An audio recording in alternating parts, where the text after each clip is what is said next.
Next question क्या है, हमारा नेक्स्ट क्वेश्चन ये है कि if unbiased coin is tossed 10 times then find the probability that no two heads occurs consecutively. If probability is x by y, find y upon x minus 1.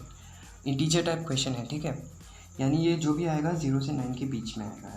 तो इसमें हमें क्या करना है, ये कॉन्सिक्यूटिवली बहुत इंपॉर्टेंट है। और नो टू हेड्स ऑकर कॉन्सिक्यूटिवली मतलब ऐसी प्रोबेबिलिटी निकालनी है कि एक कॉइन है जो, ठीक है, हेड और टेल है उसमें, और उसको 10 बार हमने उछाला और उसके बाद हमें कोई भी दो हेड साइमल्टेनियसली नहीं मिलना चाहिए। मतलब ऐसा नहीं होना चाहिए कि हेड हेड आ गया, हेड हेड टेल, या फिर हेड टेल हेड हेड, ऐसी चीज़ें नहीं होनी चाहिए। 10 टाइम तक जा सकता है, राइट।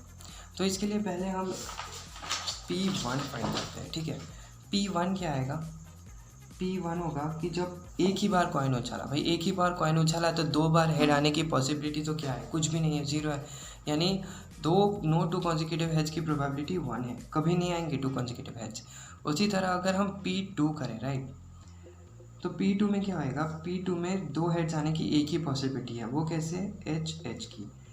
और दूसरे केसेस क्या होंगे, दूसरे केसेस होंगे टेल टेल, टेल हेड और हेड टेल, यही एक केस है। यानी इसकी प्रोबेबिलिटी क्या हो जाएगी, नो टू हेड्स की, तो 3/4, ठीक है। हमें ये केस को नहीं मानना है, हमें ये केसेस को मानना है, 3/4 हो जाएगा, राइट, क्योंकि हमें ये वाला केस नहीं चाहिए, 2 हेड्स कॉन्सिक्यूटिवली हमें नहीं चाहिए। उसी तरह अगर हम P3 में जाए तो P3 हमें कैसे मिलेगा, तो हम बना लेते हैं P3 का। P3 में तो वैसे टोटल केसेस कितने होंगे, क्योंकि हमारे पास HT HT HT, राइट, तो टोटल केसेस तो हमारे 2 × 2 × 2 8 हो जाएंगे, राइट।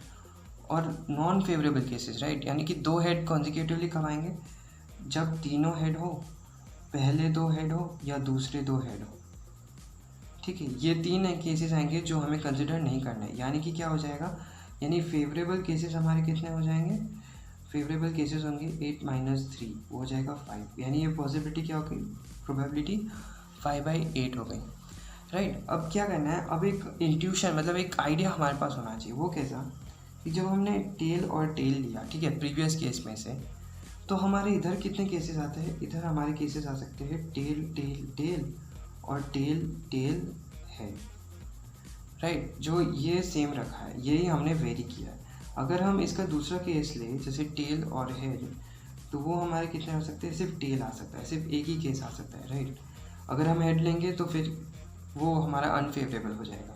उसी तरह अगर हम H और T लें तो क्या हो जाएगा भाई, HT का यहाँ H भी आ सकता है और HT का यहाँ T भी आ सकता है। तो जब भी लास्ट में टेल आ रहा है ना, तब हमारे पास दो केसेस आगे होके आते हैं, और जब भी लास्ट में हेड आ रहा है तब हमारे पास एक ही केस होके आता है। जब भी लास्ट में टेल आ रहा है हमारे पास दो केसेस होकर आते हैं, ठीक है। इसी कॉन्सेप्ट को अगर हम यूज़ करेंगे तो हमें एक और, हम लोग मतलब एक ऑब्जर्वेशन निकाल सकते हैं कि जब भी हम प्रोबेबिलिटी n के लिए गिन रहे हैं तब हमारे केसेस कैसे होंगे। जैसे कि ये n डैशेस है, मान लो, ठीक है, n डैशेस है, तो अगर हमारा लास्ट में हेड आया ना इसमें Pn में, तो उसके एक पहला वाला टेल ही आना चाहिए, उसके सिवाय वो और कुछ नहीं आ सकता, ठीक है। और अगर ऐसा है तो ये जो केसेस है ना, वो तो भले ही कुछ भी आए उससे कोई फ़र्क नहीं पड़ेगा, क्यों, क्योंकि यहाँ पे HT आया तो कोई फ़र्क पड़ेगा नहीं, क्योंकि दो हेड कॉन्सिक्यूटिवली नहीं हो सकते। उसी तरह यहाँ पे कुछ भी आ सकता है, मगर ये क्या आएगा, अगर देखा जाए तो ये एग्जैक्टली वैसा ही आएगा जैसा, मतलब n में से अगर ये दो प्लेसेस को निकाल देंगे तो ये क्या आ जाएगा, ये n-2, यानी ये जो प्रोबेबिलिटी है ना वो P of n-2 आएगी, ठीक है। क्योंकि हमने लास्ट वाला हेड लिया तो उसके एक पहला वाला टेल ही आना चाहिए था, और उसके बाद ये कुछ भी हो सकता है, मतलब कुछ भी, यानी कि ये वो हर फेवरेबल केस हो सकता है जो n-2 के फेवरेबल केसेस में आता है। समझ में आया, थोड़ा इसे सोचने की कोशिश करो।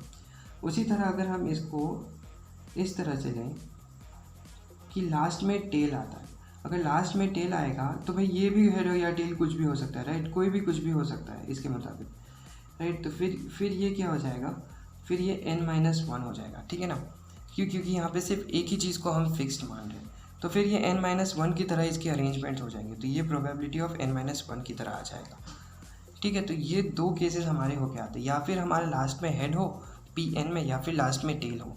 लास्ट में टेल होगा तो हम n-1 तक वो फेवरेबल केसेस ले सकते हैं जो प्रोबेबिलिटी ऑफ n-1 में आएंगी, और ये जब हेड होगा लास्ट में तब उसके एक पहला वाला टेल होगा, और तब हमारे फेवरेबल केसेस सिर्फ n-2 वाले की तरह ही आएंगे, राइट।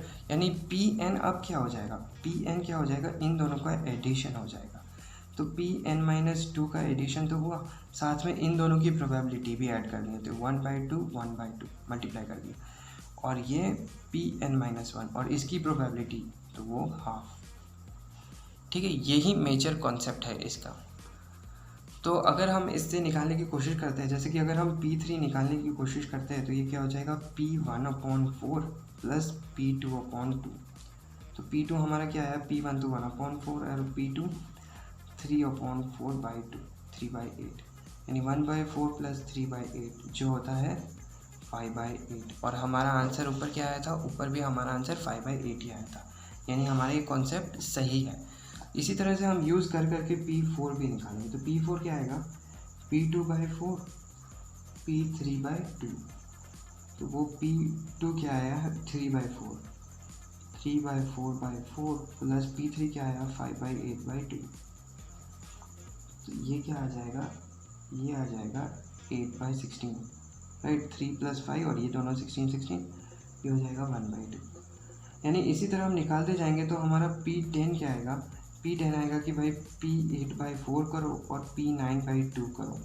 फिर आपको P9 फाइंड करना है, तो P9 क्या आ जाएगा, P7/4 और P8/2। इसी तरह हम निकाल के मतलब हम लोग इस तरह से ये निकाल सकते हैं, P10 निकाल सकते हैं। और हमारा आंसर P10 का क्या आएगा, 9/64 आएगा। आप ये कैलकुलेशन करके देख लेना, कॉन्सेप्ट ये वाला मेजर था इंपॉर्टेंट, ठीक है। और हमें क्या दिया है, x/y ऐसा कुछ दिया है, राइट। और हमें फाइंड क्या करना है, y/x-1। तो ये निकाल ही सकते हैं, 64/9 - 1 64/8, 8 हमारा आंसर आ जाएगा ओवरऑल, ठीक है। इसमें मेन इंपॉर्टेंट कॉन्सेप्ट ये है। और एक और चीज़ याद रखनी है कि कभी कभी हम यहाँ पे आंसर निकाल के छोड़ देते हैं, राइट। ऐसा नहीं होता है, हमें ये भी निकालना होता है, मतलब हमें ये ध्यान रखना होता है कि क्वेश्चन में पूछा क्या गया है, ठीक है ना।